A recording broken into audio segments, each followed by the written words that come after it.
गोटे ट्रक पछपटे एक द्रुतगामी ट्रोलर पिटी होई जिबारु घटिछि भयंकर दुर्घटना।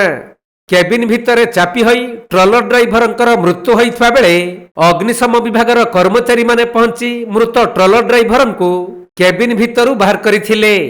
संबलपुर कटक 55 नंबर जातीय राजपथर रेढ़ाखोल वर्षकिया निकटरे घटिछि एहिपरि मर्मन्तुत दुर्घटना। गोटे ट्रक पछपटे एक द्रुतगामी ट्रोलर भारसाम्य हराई शक्त धक्का देबारु ट्रोलर सामना पट भांगी रुजी चुरमार होई जाइथिला।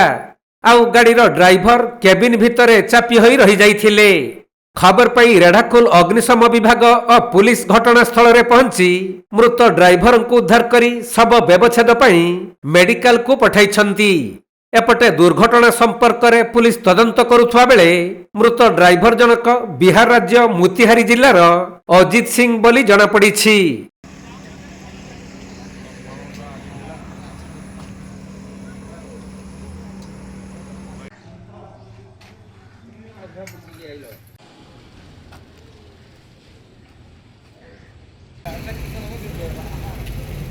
संबलपुर जिला रेढ़ाखोलू विनोद कुमार सेठी रिपोर्ट कोणार्क लाइव।